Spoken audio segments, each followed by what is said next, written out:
அகாஸ்வேரு ராஜாவுக்கு ஒரு நைட்டு தூக்கம் வரல. அவருடைய டைரி எடுத்து பார்க்கும்போது மோர்தெக்காய் அவருக்கு உதவினது அங்கே எழுதப்பட்டிருக்கிறது. அதுக்கு நாம ஏதாவது ஹெல்ப் பண்ணோமான்னு கேட்கிறாரு. இல்லை, நம்ம இன்னும் கனப்படுத்தலையேன்னு சொல்லும் போது யார் வெளியே நிற்கிறா? ஆமான் வந்து நிற்கிறான். மோர்தெக்காய்க்கு முன்னதாக வந்து நிற்கிறான் ஆமான். கூப்பிட்ட ராஜா கனம் பண்ண விரும்புகிற உனக்கு என்ன செய்யணும்? ஆமான் நினைச்சிட்டான் இது எனக்கு தான் சொல்லிட்டு எல்லாத்தையும் சொல்லிட்டான். ஆமான் மோர்தெக்காய்க்கு முந்தி கொண்டான். ஆனால் ராஜா யாரை கனம் பண்ணணும்னு நினைச்சாரோ அவனுக்கு தான் அந்த கனம் போய் சேர்ந்தது. இன்னைக்கு தங்கள் அதிகாரங்களினாலே தங்களுக்கு இருக்கிற பேக்ரவுண்டினால இல்லை, அவங்களுக்கு ரெக்கமெண்டேஷன்லாம் இருக்கு. எனக்கு யார் இருக்கிறா அப்படி அவங்கள நம்ம பிளேம் தான் பண்றோம். அவங்க எப்படி வந்தாங்கன்னு தெரியாதா? அவங்க எப்படி வளர்ந்தாங்கன்னு தெரியாதா? அவங்க அப்பா அப்படி இருந்தார், அவங்க அங்கிள் அங்கே இருக்கிறாங்க இல்லை, அந்த அந்த ஸ்தானத்தில் அவங்க இருக்கிறாங்க. இப்படி அடுத்தவங்களை பிளேம் பண்ணாது. தாவீதுக்கு தேவன் ஏற்படுத்தின ஸ்தானம் சிங்காசனம்.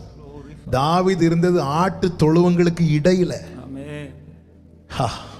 வேதம் சொல்லுகிறது கர்த்தர் அவனை அங்கிருந்து எடுத்து கொண்டு வந்தார். எகிப்திலே பார்வோனுக்கு அடுத்த ஸ்தானம் தேவன் யோசேப்புக்காக ஆயத்தம் பண்ணின பின்பு யோசேப்பு இருந்தது சிறைச்சாலையில, விலங்குகள் போடப்பட்டு அங்கிருந்து அவனை எடுத்து கொண்டு வந்தார். நீ இருக்கிற சூழ்நிலை மிகவும் சிறுமையான, ஆமென், நிந்தைகள் நடுவிலும் அவமானங்களின் நடுவிலும் சிறுமையின் நடுவிலும் நீ இருக்கலாம். உனக்கான ஸ்தானத்தை தேவன் ஆயத்தப்படுத்தி உனக்காக தேவன் குறித்த வேளை வரும்போது நீ எந்த சூழ்நிலையில் இருந்தாலும் உன்னை அங்கிருந்து எடுத்து அதிலே கொண்டு வந்து நிறுத்துவார். அதுவரை காத்திரு, அதுவரை காத்திரு. ஆண்டவர் நேரம் அதிகம் போகிறது. நான் அடுத்த வார்த்தைக்கு செல்ல விரும்புகிறேன். இவனை பார்த்து இப்படி கேட்பதற்கு இனி ஒரு காரணமும் இருக்கிறது. என்ன காரணம் அப்படின்னா, இவன் டிசைட் பண்ணிட்டான் இதுதான் என்னுடைய லைஃப் அப்படின்னு. ஏன்னா வருஷம் இப்படி ஆயிட்டுல, 2 வருஷம் மாற்றம்னா எத்தனை வருஷத்துல நடந்திருக்கணும்?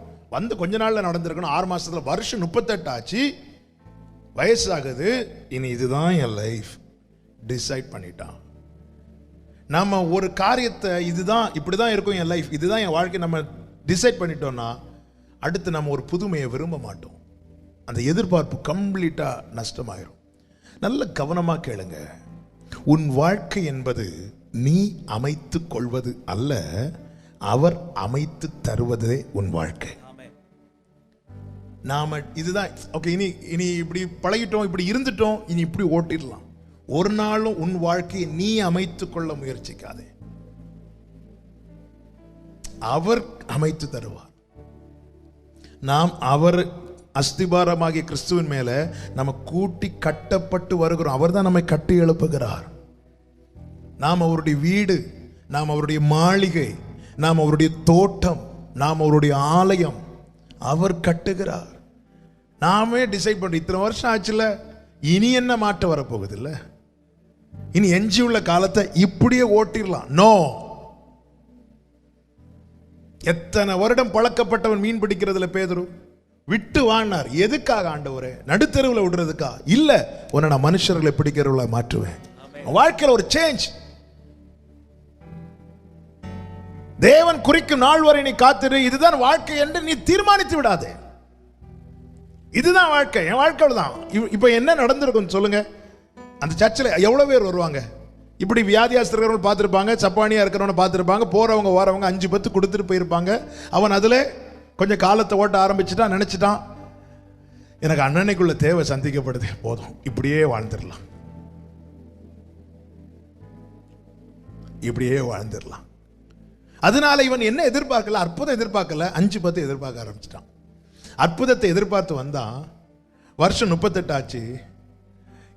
இனி ஒரு அற்புதம் நடந்தாலும் நான் எப்படி போய் இனி ஒரு வேலை செஞ்சு வாழ்ந்து, அதனால இப்படியே இருந்துட்டு அப்படியே போயிடலாம். உன் வாழ்க்கையை நீ தீர்மானிக்காது. இதுதான் என் லைஃப் இப்படியே. நோ. தாவீது சொல்றாரு. தாவீது ஏன் ஆண்டவருக்கு ஆடுகளை விட்டு வராரு? அங்க போன ரீசன் என்ன ரீசன்? தாவீது இதுக்கு பின்னாடி உள்ள ரீசன் என்னன்னு கேட்டா, தாவீது சொல்வாரு, என்னுடைய காலங்கள் அவர் கரத்தில் இருக்கிறது. என் வாழ்க்கை எப்படி, நாளைக்கு நான் எப்படி இருக்கணும், என் ஃபியூச்சர் எப்படி இருக்கணும், அவர் கையில தான் இருக்கு. நம்ம கையில இந்த உலகத்தார் பார்த்துருக்கீங்களா? கைரேகையை காட்டுவாங்க. பார்த்து சொல்லுங்க. நம்ம கைரேகையில நம்முடைய ஒண்ணுமே கிடையாது, அவருடைய கையில தான் நம்முடைய எல்லாமே இருக்கு. ஆண்டவர் வந்து நீ விரும்புறியான்னு கேட்கிறார். அதன் அர்த்தம் என்ன? நல்ல ஒவ்வொரு நாள் உங்களை நோக்கி வருகிற ஒவ்வொரு வார்த்தையும் கர்த்தர் எனக்காக பேசுகிறார் என நம்பிக்கையோடு காத்திருங்க.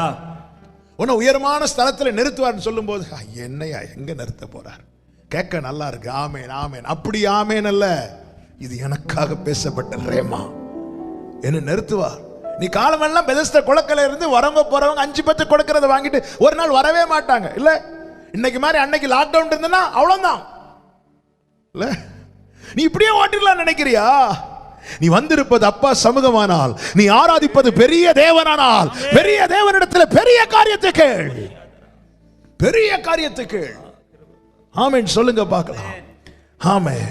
எனக்கு நல்ல இப்போ இருக்கிற சூழ்நிலை எவ்வளவு காலம்னா எனக்கு தெரியாது. எனக்கான வேலை வரும் வரை நான் இப்படி இருப்பேன். என்னப்பா உன் வாழ்க்கை இப்படி இருக்கு, இதுதான் உன் வாழ்க்கைன்னு கேட்டா வருடங்கள் எத்தனை ஆனாலும் என்னை கேட்கிற ஒவ்வொருவருக்கும் சொல்றேன், நம்பிக்கையை சொல்லுங்க. என்ன தெரியுமா? எனக்கான வேலை வரும் வரைக்கும் தான் நான் இப்படி. அதுதான் தாவீது சொன்னார், நான் எப்பவுமே என்ன வந்ததுக்கு ஒரு முகாந்திரம் இல்லையா? தன் சகோதரனை பார்த்து சொல்லிருப்பான், அண்ணா நான் எப்பவுமே ஆடு மேய்ச்சிட்டு இருப்பேன்னு நினைச்சிட்டு இருக்கீங்களாண்ணா? இல்லண்ணா, என் மேல அபிஷேகம் இருக்கு, என் மேல தேவ திட்டம் இருக்கு. ஒரு நாளில் கர்த்தர் என் தலையை உயர்த்துவார், என் சத்துருக்களுக்கு முன்பாக பந்தியை ஆயத்தப்படுத்தி என் தலையை என்னையால் அபிஷேகம் பண்ணினவர் என் சத்துருக்களுக்கு மேல என் தலையை உயர்த்துவார். இன்னைக்கு மறைச்சு வச்சிருக்கிறார், ஒளிச்சு வச்சிருக்கிறார், கண் மேல உயர்த்துவார். ஆமா, நீ உனக்கு வாழ்க்கை அமைத்துக் கொள்ளாத, இதுதான் வாழ்க்கை, இதுதான் கடைசி இல்ல. அவர் சொல்லும் வரைதான் நாளைக்கு என்ன வாழ்க்கையில் ஒரு மாற்றத்தை தருவார், ஒரு அற்புதத்தை செய்வார். ஆமென் சொல்லுங்க பார்க்கலாம்.